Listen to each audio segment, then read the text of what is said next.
today. Okay, let's hit the ground. Now, good morning and welcome to FCT Brief, your daily morning companion on TVC Breakfast, bringing you the stories that shape our lives and the nation. At 65, Nigeria stands at a critical juncture, balancing its abundant natural resources with the pressing need for sustainable economic growth. Today, our focus is on Nigeria's most strategic sector, which is crude oil mining and petroleum refining. According to President Tinubu in his Independence Day broadcast, quotes, "The country has made notable advancements by refining PMS domestically for the first time in 4 decades. It has also established itself as the continent's leading exporter of aviation fuel." End of quotes.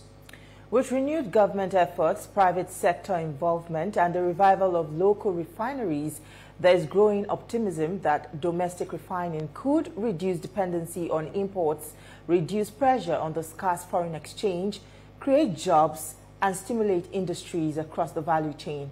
On the program this morning, we will take a closer look at how refining petroleum products within Nigeria can serve as a catalyst for economic transformation and what this means for the nation's energy security, citizens' welfare, and long-term development at 65. To help us drive down this conversation is an energy expert and former president of the Trade Union Congress, Peter Esele. It's good to have you on the program, Mr. Peter. He joins us via Zoom. Mr. Peter. Good morning. All right, just before we establish contact with him, we see this ongoing Dangote refinery and between Pegasan, Dangote refinery, and there's Nupeng now. I don't know, this is still an unresolved matter, and it worries me how this may impact, this refining sector. Now that, the president is spelling out achievements and the gains in the sector, how would it impact, in your own view, before we go into discussion? It's a bad, sad development that we're having this. If you take a look at what NNPC said, the country has lost just these 2 days of strike. I don't think we should go down this route again because we can't afford this kind of losses. But then, let's listen to the experts. Well, I hear that we have Mr. Esele now online.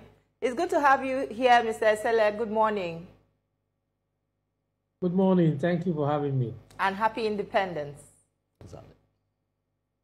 Yeah, happy independence. Well, let's jump straight into our conversation. Nigeria's modest wins from increased domestic refining, saving scarce dollar, boosting power supply, and creating jobs are encouraging. But sustaining these gains in the industry known for price shocks and policy swing is another matter. How can Nigerians or Nigeria lock in the benefits and shield them from this oil market volatility? Well, first thing is, I would just say, in 65 years, I would say we are in a better place in the last 50 years. I would say we are in a better place now. The fear of queues, the fear of scarcity, I don't think that is a thing of the past. That's setting with Dangote refinery around. That's good. For this administration, if you ask me to look at the oil and gas, I will give them an A. I would have made it an A+. The only reason why I'm not going to give them an A+ is that I don't know what they want to do with NNPC refinery. Because NNPC is a major clog right now. So once we are also able to handle all of that, we are going to find out that the various policies that this administration has been implementing in the oil and gas has been marvelous. And then we are seeing a lot of the results because you have our daily production quota has increased. And then you also have, it's easier to come into that sector. And once you have all of this going in, it makes it easier for investors to come in. I know that there are concerns about Nupeng, Pegasan, and Dangote. I think all of that will be sorted out after a period of time. Shocks are normal. There is nothing wrong in having some economic shocks. But the shocks are shocks that that will be predictable. If you are looking at, for example, what can affect the price of crude, PMS is probably some volatility in the Middle East. So once we also don't have that, I think the globe has been able to withstand the shocks from the Middle East. So it's looking really, really good in that sector, and we are hopeful. Okay, rightly you said you'll give this administration an A when it comes to the oil and gas. But the strike just called, the two-day strike, the NNPC is saying, look, that the nation has lost so much. Now, when we look at this contradiction, you said it will also go away. Is it just wishing it away that it won't come again? Because we listened to the Pengassan president said, look, that they're on the standby and that they won't hesitate to continue with the strike if there is any sleep. If there's any sleep. Now, how do you think government can help ensure that we don't go back to take this sad route we took the last 2 days? The biggest challenge that Nigeria faces is that we are very emotive and we are very emotional. In issues like this, what do you expect the government to do? Or my expectation of the government is just follow the law.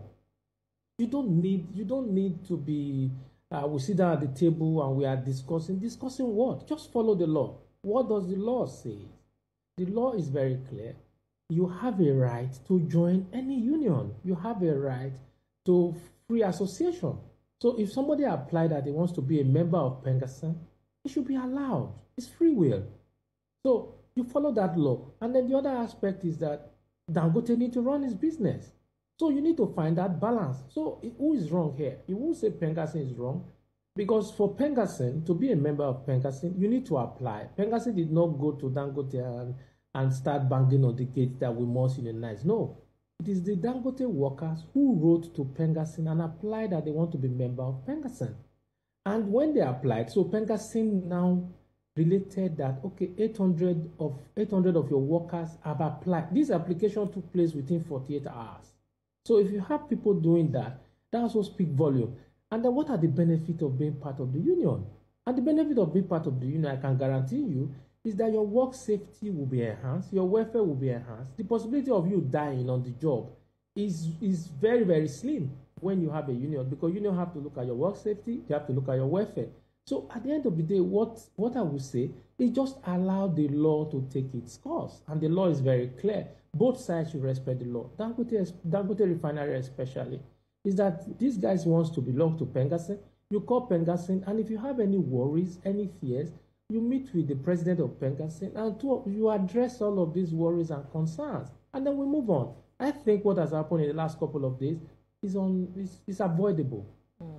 Well, Mr. Sile, you highlighted that both parties are not wrong in their own sense, depending on which side of the divide they fall, and they should respect the law. But in the case that this escalates, what do you think this kind of issue, what message do you think that it will send to potential investors or private investors that may want to consider refining in Nigeria? Do you think this might encourage investment in that sector? No, I will be very clear. I will not tell you that Dangote, both sides are correct. No, Dangote Refinery is going above board. They are going above the law. Allow the people to be part of the union. And if you have any concerns, sit down with the union and trash it out. And even if you say you want to have a moratorium, I have access to all parties. So even if you say you want a moratorium, you can also discuss that with Pengassan. I know what Pengassan would do. And since we are not doing that, that becomes a challenge. Then you made reference to investors. What will investors look at? Most times we always talk about these investors. Investors want to know that in handling issues in your economy, you are fair. And then the law is respected. Those are the things investors look out for. Now, will you say that if on one hand you are preventing somebody from becoming a part of the union, does that mean you are respecting the law? No. So let me also ask a question. If 820 Nigerians were fired, probably by Chevron, ExxonMobil, or Chevron, ExxonMobil, or Total, who will not be saying this? Somebody just wake up. It's not done anywhere that you just wake up and you fire 820 people. And all the 820 people are people who apply to be part of Pengassan. And then you will not call it reorganization. No. So even investors will be looking at it. You said they applied. I believe that there was some sort of agreement between Dangote and these workers before, you know, they were offered employment. And one of those was that they shouldn't be part of any union. So I believe that those workers understood what it meant before Dangote handed them these jobs. Now, would you say that they also failed in their own contract with Dangote? No, you can't say that, because if you tell somebody that I'm offering you a job, you can't join a union, and the Constitution gives the right for somebody for free association. So your contract cannot override that of the Constitution. That's one. Then number two, if the guys suddenly decided to join the union, I'll use myself as an example. I worked for an American company for a couple of years. For about 3 years, we didn't have a union. We were not interested in the union. We were well paid, well remunerated. Our work job, our safety on the job was okay. But what was the turning point? The turning point came one day when a management staff, who is a Nigerian, was fired, and it was paid 2 months off after working for about 7 years. So I was instrumental. I was part of those who now decided that, hey, guys, we need to go and join Pengassan so that we can define our relationship with the management. And if the management decide that we leave tomorrow, and then we know we have a package to go with. So something must have also gone wrong that made 820 people to suddenly, within 48 hours, now apply to the union. So the Dangote refinery also need to look at that. So people just don't wake up and want to join the union. They must have been a threat to their welfare, and they must also have a feeling that the work environment was no longer conducive and that they needed help. That's what the union does, and they know that Pengassan will offer that help. Mr. Esele, we'll come back to this right after this short break. Continue our conversation on the domestic refining of PMS and the potential benefit it has on the downstream sector. Yeah, Mr. Esele, earlier you talked about NNPC and that government need to be decisive on the way forward for that big elephant in the room. And also about NNPC, we also have the refineries, the Warri refinery, the Port Harcourt refinery, and a lot of people, government has spent so much, billions of dollars in the turnaround maintenance and all that, yet these refineries have not gotten to optimal level of production. Now, what do you think should be the decisive step government should take concerning these refineries and concerning NNPC? One of the most serious blots on if you look at these last 2 days of strike, if you go around the social media space or the mainstream media, one of the reasons why some Nigerians didn't feel that support for Pengassan was the feeling of NNPC refinery. And NNPC refinery is a very, very big disappointment, I must say the least. Right now, the last time this board, I was on TVC, and they asked me, what do I think about this board? And I called the board an all-stars team.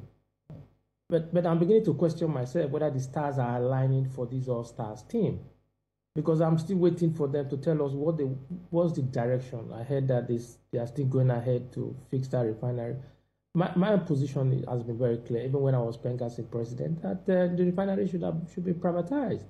Then the LNG model is there for federal government to handle. So the refineries right now are still not up to standard, and they are not functioning optimally as we have expected. So if government feels that refinery is now becoming a drain, I think the government should do the needful, and the needful is make it function. And if it's getting private investors to come in and take majority stake while the government become a minority holder in the refineries, so fair and good. I will support it, and I think the current Pengassan president and the National Executive Council will also support it, because if I'm running a company, if that's my company and personal company, I don't think I would want to be sinking money into a bottomless pit. And I think NNPC refinery has become that. And it's also troubling for Pengassan members too. They are not happy about it. But not just in the tenure of this administration really did not take the loan for over $2 billion to renovate or rehabilitate the refinery. But we have been I signed for 5149. About 3 other presidents also signed who came after me. But all people's administration, nobody wanted to do anything, because NNPC is the cash cow for our political leaders. So let's hope that this administration will be more decisive and take an action that will be for the benefit of Nigeria's economic growth, and then we stop sinking in money, because we spend, from Obasanjo to date, Nigeria has spent more than $10 billion in a phantom rehabilitation of those refineries. Well, Mr. Esele, you're calling for the privatization of these refineries. Does this failure expose governance and accountability gap, or it simply proves that the state enterprises can't thrive in a market this volatile without private sector discipline? Not at all. It's what I call a policy flip-flop. It's a governance issue, and yes, governance and accountability issue, and I agree with you on that. It's very clear. Who would keep on putting money in a parastatal that is not working? Nobody does that. You have a refinery, the refinery is not working, you keep putting money. Who runs business that way? Yeah, it does not mean government cannot run business. It just shows that who are the people there. We talk about the guy before Bayo Ojulari. Bayo was Melon Kyari. Kyari has been a staff of NNPC, grew through the ranks. So when we look at all of that, you also have a GMD before Kyari. I can name up to 5-6 GMDs who were behind all this phantom rehabilitation, and nobody was held accountable. Nobody was investigated, and there was no consequence. So the issue of governance and accountability is also there, but it's also no consequence management. If somebody knows that what I'm doing is wrong, or I'm going to be prosecuted, or I'm going to be, then the person will sit up. But when the person knows that no matter what happens, his political godfathers will always come to his rescue, and then the politicians too will not allow NNPC to run the way it's supposed to run. So that's one of the reasons why you see me, I'm calling for privatization of the refineries. It just doesn't mean that things cannot work if it's government run. It just has to do with accountability issues. Okay, Mr. Esele, in 2021, NNPC agreed to acquire 20% in Dangote refinery, and part of the deal that worth about $2.76 billion, and they were only able to pay a fraction of it, about $1 billion, and then pay the other part. So the stake of Nigeria in Dangote dropped from 20% to just about 7-point-something%. Now, shouldn't we begin to ask questions why we reduce our investment in this kind of a refinery that Nigeria only has just 7-point-something% and not the 20 that we originally made steps to acquire? Shouldn't we begin to ask those who were in charge at that time, what happened that we fell that low? You see, you saw me when you were asking this question, I was just shaking my head, because it would have been better for the government to even borrow money and put in the refinery, in Dangote refinery, and get the 20%. What that means is that I heard when Aliko Dangote made that pronouncement that we only have 7%. But that was not what NNPC told us. Why borrowing that money? Before they borrowed the money, NNPC was saying they were going to acquire 20% of Dangote refinery. I was clapping for that, and I was happy for that. Because not just that, it gives the state the avenue to also give Dangote an idea of how they want to run, what to do. 20% is huge.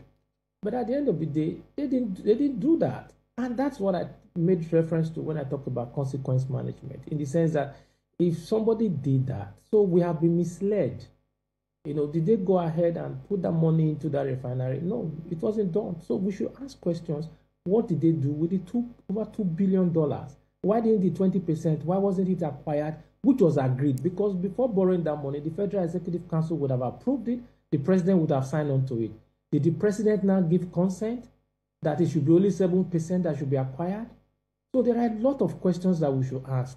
And all of this happened during the Buhari administration. So the current administration have to get to the bottom of this to find out why wasn't it 20%? Then the other billions of dollars, what was it used for? Then why is the refineries not coming on? Kyari keep on telling us on TV it's going to come up in 3 months, it's going to come up next quarter. I think in also one of your programs, and I said, if NNPC tells you it's going to come up in 6 months, then just add another 6 months to it, if it will come up at all. But let's hope that this government can look at things and be decisive, and then take action about the refinery, because the refinery is a sore point. If you notice all of these issues with Penkasi and Dangote refinery, majority of Nigerians was in Dangote's corner, not thinking about the 820 people that lost their job. The reason why was that they felt the refinery has never worked, that everything should be done to make Dangote refinery work, whether it's breaking the law or not. But the fact is, Nigerian government must do something about the NNPC refinery, and those who have been fleecing this country of resources all in the name of renovation or rehabilitation of the refinery brought to book. We need to go back and investigate it, because once that is done, those who will come later will know that there are consequences for misbehavior, consequences for misdemeanor, and consequences for infraction into the state asset. A lot of unanswered questions in this sector, truly. And one of them is also that despite this refining capacity that we see with Dangote refinery, we still see NNPCL and marketers still import over 4 billion liters of petrol. That is about 1.15 billion liters of diesel in just 4 months. Now, this is draining about 5.5 trillion naira of our reserve. What does this reveal about the actual capacity of Nigeria's domestic refining today? It does not reveal anything about our actual domestic capacity. What it just tells us is the fact that we have what I call policy flip-flop. And I keep emphasizing on the need for us to respect our law. We are talking about investors. It's very clear. The PIA is that you can only import PMS, diesel, if you cannot meet your local demand. Dangote refinery can meet our local demand. So if Dangote refinery can meet our local demand, then why are we importing?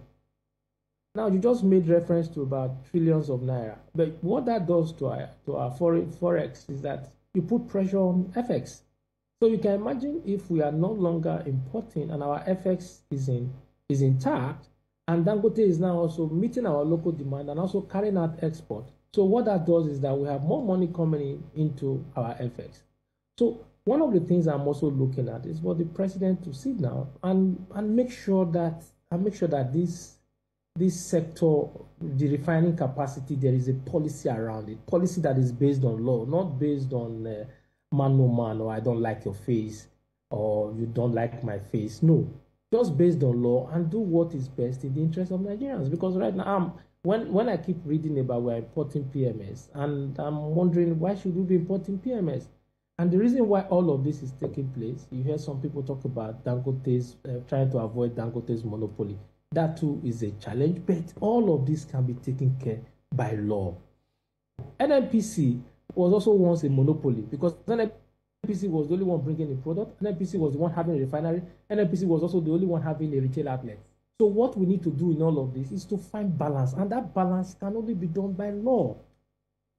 Okay, Mr. Sele, let's talk a bit about the modular refineries. Now we have Dangote refining locally. We're also hoping to have other private investors refining, come upstream with refining.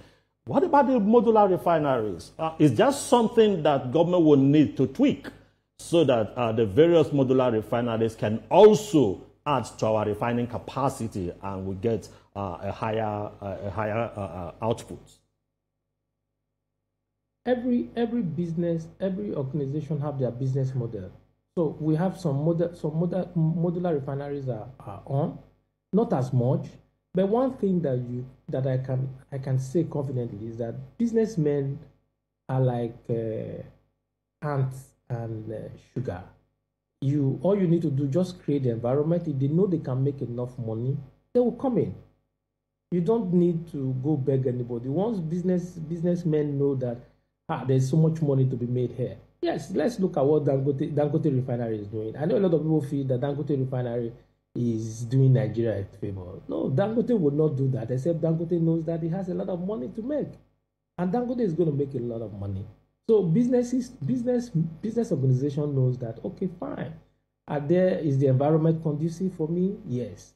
Can I bring in money and take money out? Yes. is the law. If there are any injustice, is there a recourse to law? Yes. Is there a recourse to arbitration? Yes. Once all of these you get yes, yes, yes, businesses are going to come in. So Dangote Refinery is not giving us voluntary service. No. We are going to pay for it, and Dangote Refinery is going to make a lot of money, and then it's also going to create employment. So that is the way I look at it. I'm not looking at it as if this is 200 million, over 200 million population. So it's a gold mine for anybody that want to invest. I always tell some people that this economy, we've not even scratched it. There is so much money to be made. That's why you're having more Chinese companies, more Indian companies now coming to Nigeria. If you look at the number of immigrants coming in from Europe, Asia into the country right now, wanting to set up shop, you will know that the economy right now, the policies are working, but then we have to have that recourse to law. I believe that if a country wants to progress, it has to run on law and order. Speaking about laws, let's take a look at price regulations versus the market forces. Should Nigeria fully liberalize petrol pricing and let market forces decide, or should government still step in to decide prices? I think we are past that level now. It's strictly market forces that is determining the price. And what is it is if you have a crude oil price goes for as high as $100 per barrel. So what you get is that you are going to the shock of that $100 per barrel. We are going to pay for it. So the market is already liberalized, and then you have a law backing that liberalization. So it's no government hardly can come in now, except the government wants to show lack of respect for the law. The PIA is very clear. So the market is liberalized. You can come in and you can also exit it. Okay. Still talking about this refining capacity. How can we expand our outlook to talking about the vertical economies of scale, so that other byproducts, the economy can also benefit from the byproduct, not just the fuel we are producing? It is happening. It is happening already. You're having a lot of Nigerian companies taking advantage of it. One of the things that happen in that sector is majorly when changes are taking place, you actually don't know. You see, if the government don't come to tell you now that we are not doing 1.6 million barrels a day, there was a time when we were doing 800,000, 900,000 barrels per day. You would not know. There are a lot of companies coming up, a lot of Nigerian companies also taking advantage of what is going on. So for me, our refining capacity, it's good. It's going to continue to improve. And I've always said that it's our responsibility to provide energy security for the entire West African region. And Dangote refineries can't do that. Boa refinery is also going to come up on stream. You have some other modular refinery that is coming in. So after 65 years of independence, I can tell you confidently that our energy security is in good place. And we're also looking at gas. It's going to also keep ramping it up. So gas will also continue to contribute. So we're also going to have power is also improving gradually. We are not where we are supposed to be, but it's also improving gradually. So all of these are byproducts coming in from that sector. So if I'm to look at Nigeria in the oil and gas sector, after 65 years, we are in a better place. And the future Mr. Esele, we must say thank you so much. I'm sure that every Nigerian looks forward to this trickling down, to the pumps. But we must say thank you so much for your contributions this morning. It's always a pleasure speaking with you. Thank you. Thank you very much for having me. Thank you for being a part of